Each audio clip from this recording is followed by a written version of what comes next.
A continuación vamos a estudiar el movimiento de la caída libre. La caída libre es un caso particular de movimiento uniformemente acelerado. En ese caso, en la guía anterior se trabajó el movimiento uniformemente acelerado, donde el objetivo era encontrar el valor de la aceleración con la cual se desplazaba un móvil. En esta oportunidad, en el caso de la caída libre, el objetivo es determinar el valor de la aceleración del campo gravitacional terrestre, que en promedio se considera del orden de 9.81 metros sobre segundo al cuadrado. En la caída libre hay algunas condiciones que hay que tener en cuenta. Tengo aquí este objeto. En la caída libre, entonces, consideramos que la velocidad inicial es 0 y la altura inicial es 0. El montaje experimental que se va a utilizar en este caso consta de los siguientes elementos. Se tuvo la oportunidad de utilizar las barreras de luz o los sensores en el movimiento acelerado.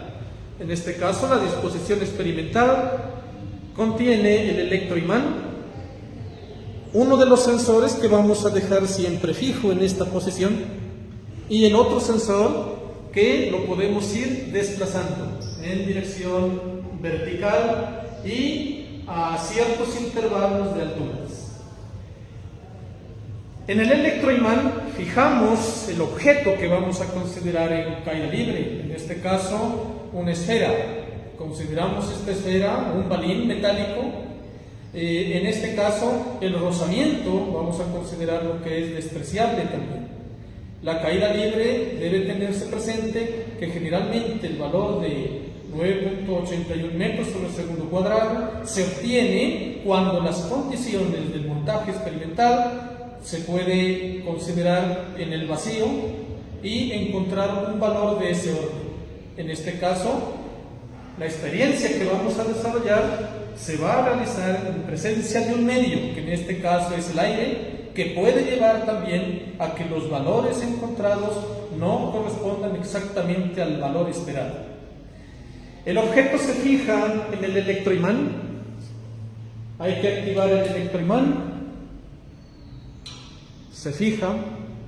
Y aquí se debe tener en cuenta que la posición más o menos coincida con el sensor, para evitar precisamente esa condición que esperamos nosotros, que no haya altura inicial ni tampoco velocidad inicial.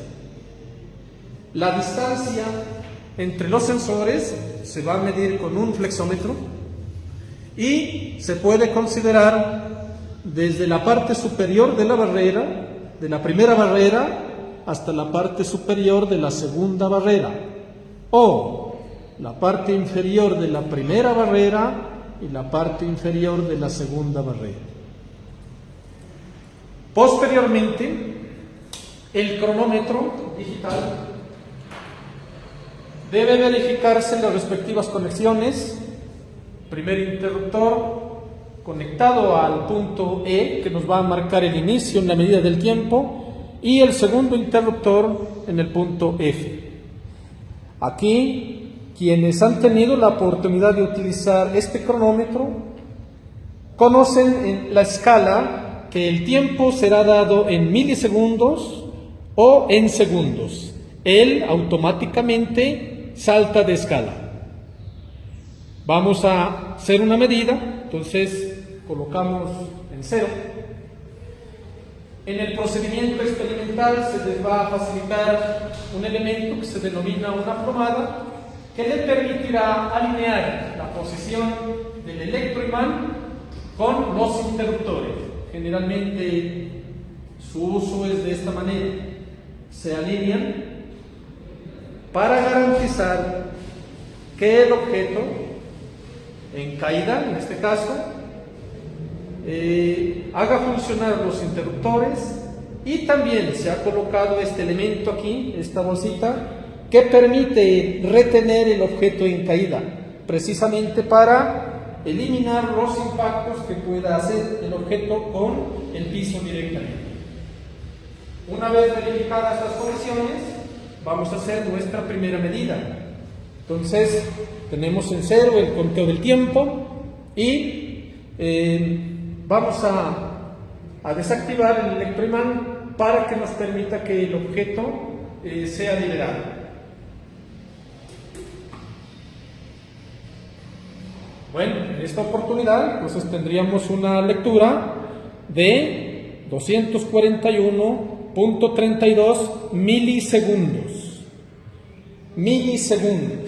La altura en este caso corresponde a un valor del orden de los 30 centímetros. Puede verificarse aquí. 30 centímetros, parte superior de la primera barrera a la parte superior de la segunda. O parte inferior de la primera barrera y la parte inferior de la segunda barrera. 30 centímetros. Entonces tendríamos este valor. ¿Con un error de cuánto? En cuanto al error que se pueda considerar aquí, si es por apreciación con el instrumento, entonces tendríamos 241.32 milisegundos.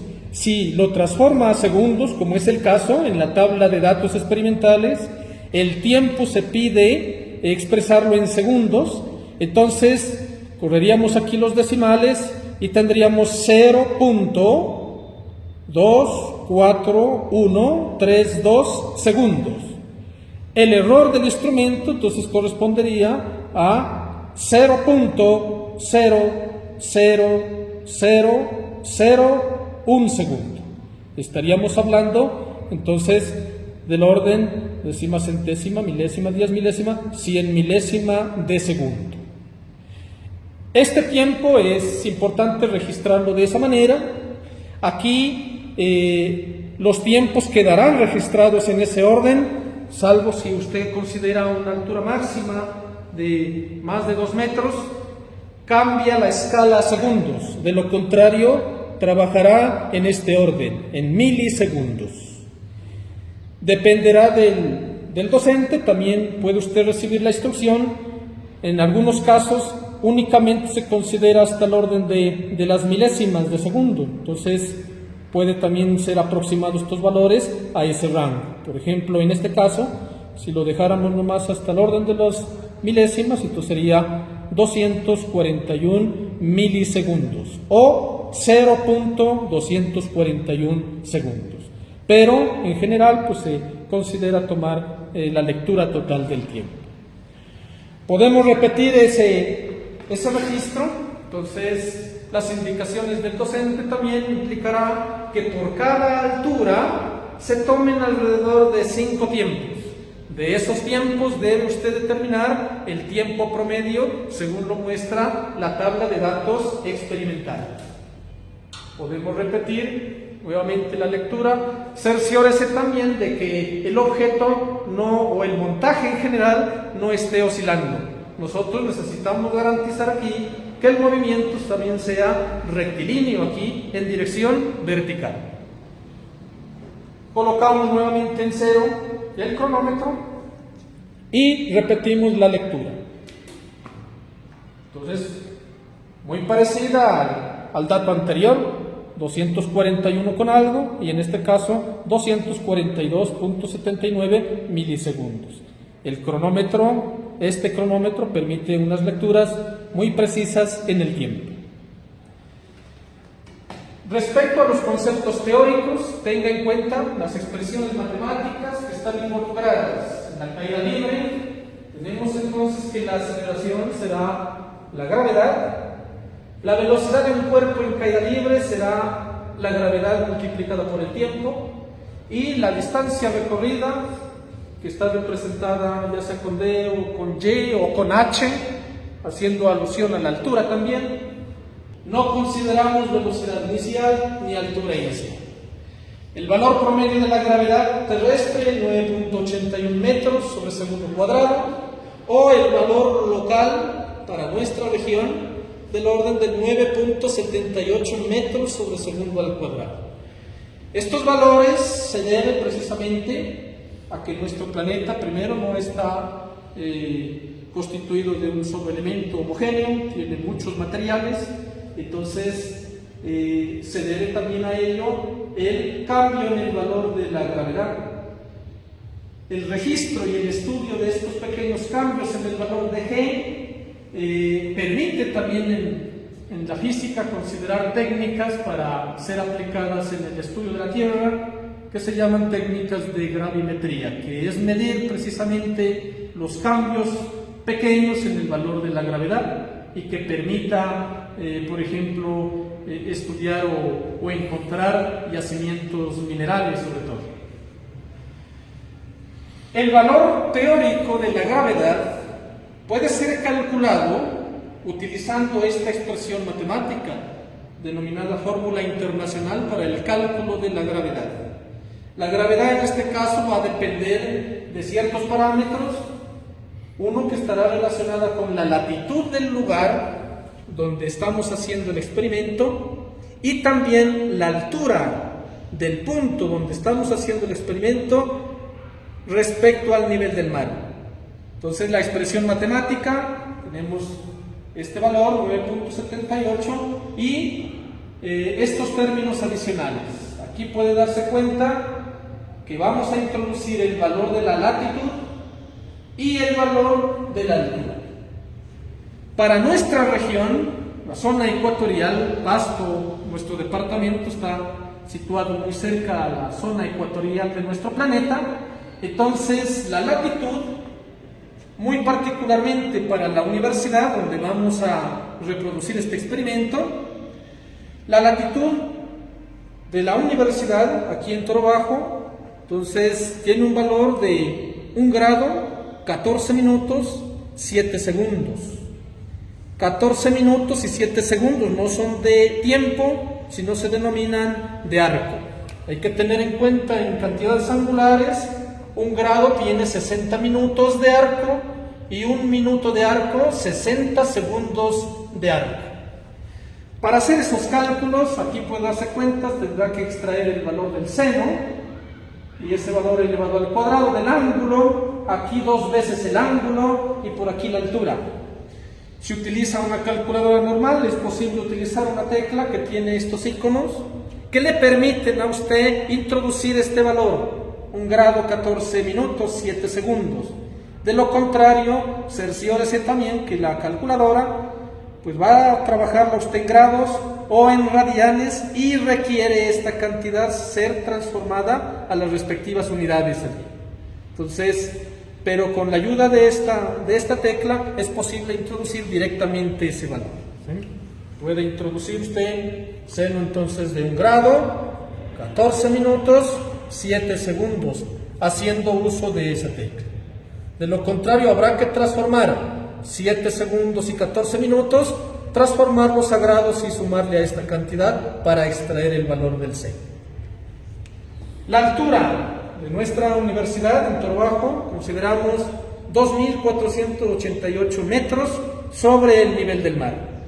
Entonces se debe calcular el valor que será del orden de 9.78 aproximadamente. Aquí puede darse cuenta que estos términos van a sumar o restar pues cantidades muy pequeñas, por tanto el valor será muy próximo a 9.78 como lo estamos considerando aquí.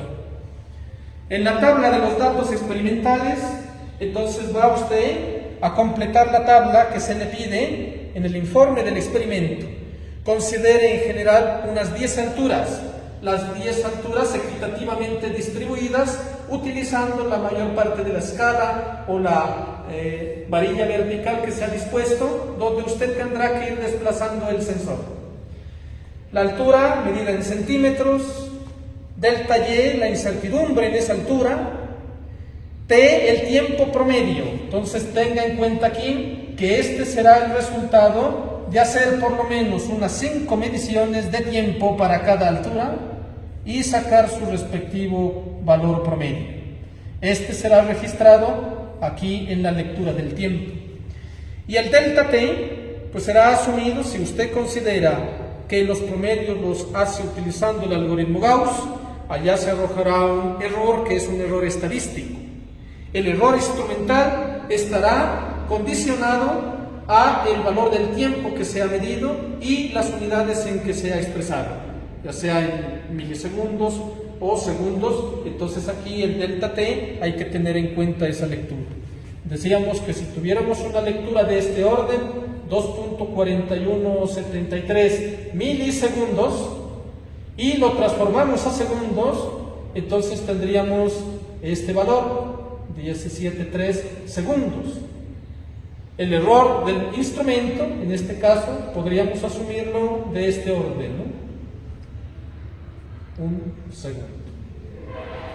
Sin embargo, cuando trabaja la parte estadística, es posible que el error estadístico resulte ser un poco más grande que el error del instrumento.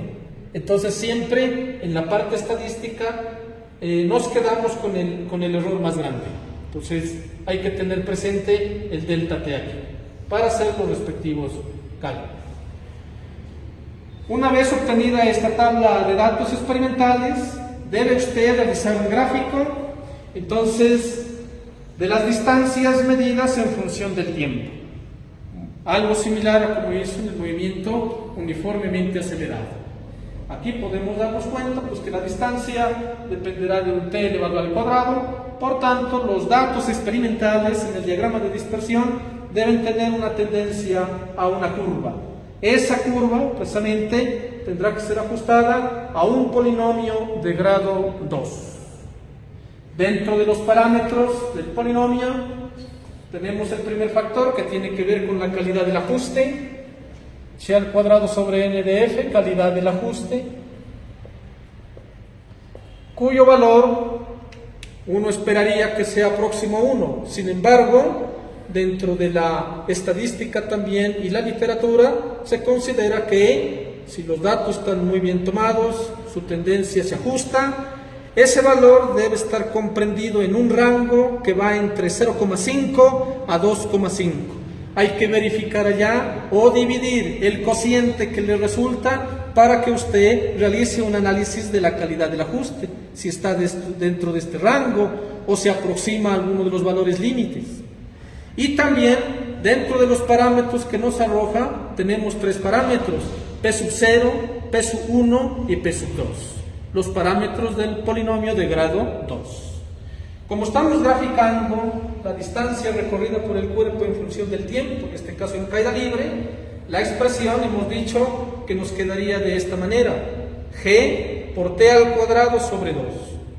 Una vez ajustados los datos experimentales al polinomio de grado 2, el polinomio de grado 2 estará descrito de esta manera, p sub 2 x al cuadrado más p sub 1 por x más p sub 0.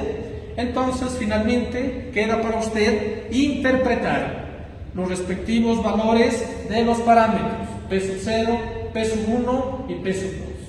En general esperamos que el P sub 0 pues sea aproximadamente 0, el P1 aproximadamente 0 y el valor de P sub 2, que es el que nos más interesa aquí, sería equivalente al valor de la gravedad dividido entre 2.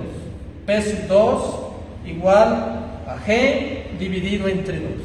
Nuestro objetivo es precisamente determinar el valor de G. G en este caso será 2 veces el parámetro P sub 2.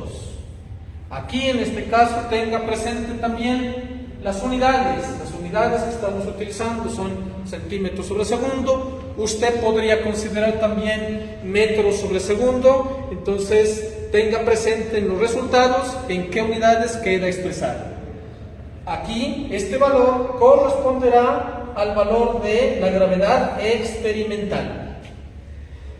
Si las unidades nos quedan centímetros sobre y el tiempo en segundos, pues aquí el P sub 2 estaríamos hablando de que si el valor teórico local de la gravedad es de este orden, 978 metros sobre segundo cuadrado, si lo transformamos a centímetros sobre segundo cuadrado, tendríamos 978 centímetros sobre segundo cuadrado. Aquí el valor de P sub 2 sería aproximadamente la mitad de este valor, centímetros sobre segundo cuadrado. Entonces, seguramente para la mayoría de los casos y las mediciones experimentales, el P sub 2 estaría casi alrededor de los 490 o 500 centímetros sobre segundo al cuadrado. compare estas cantidades y no se olvide de considerar el error relativo porcentual y sus respectivas conclusiones. Las conclusiones referidas a los valores encontrados experimentalmente comparados con los valores teóricos. El criterio de la igualdad también. Y, por supuesto, aplicar el criterio de igualdad, ¿no?, que se ha visto en la teoría también de los errores. En la parte experimental hay varios montajes dispuestos, entonces los que utilizarán sensores, como los que hicimos en la demostración, y también van a utilizar montajes en los cuales se pide, tenemos el electroimán y el interruptor, quienes han utilizado el montaje. Entonces, considerar que aquí se va a desplazar, el interruptor se desplaza verticalmente hacia arriba, dejando el interruptor en general fijo en la parte inferior. Se pide también aquí alinear el electroimán y el interruptor para hacer una lectura correcta, como en este caso.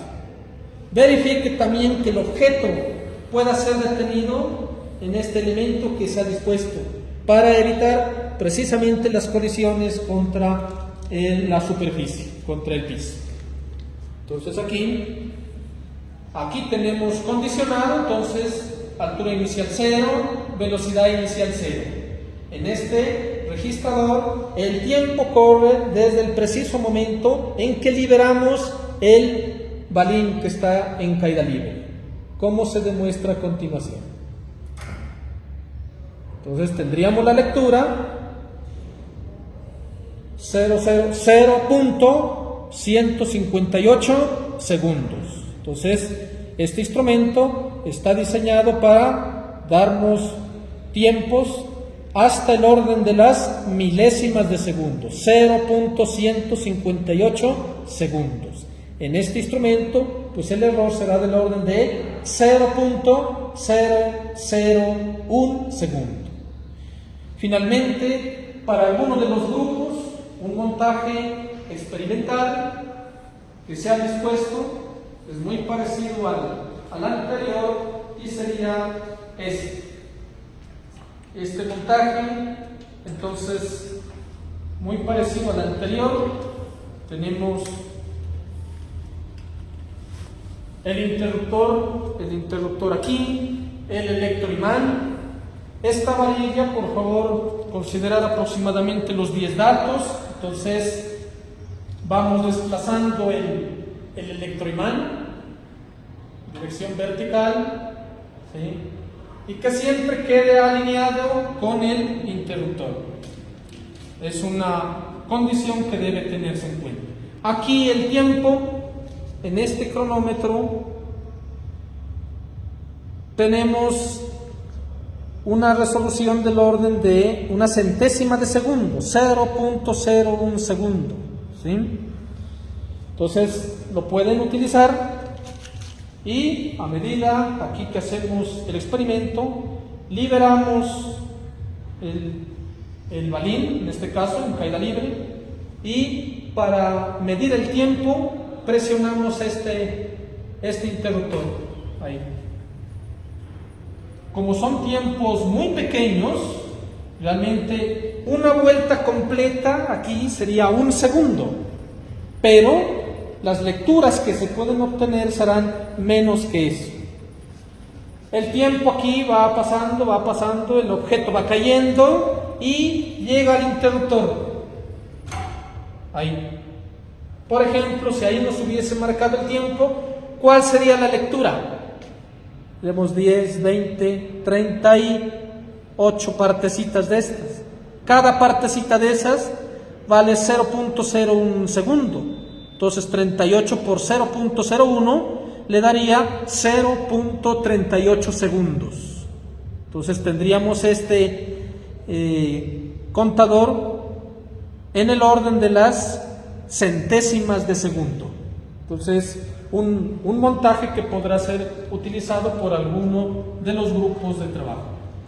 Los mejores éxitos en el desarrollo de esta práctica. 3. En este último montaje experimental, entonces vamos a utilizar este dispositivo, también un cronómetro. Consideramos aquí que cada una de las partecitas corresponde a 0.01 segundo.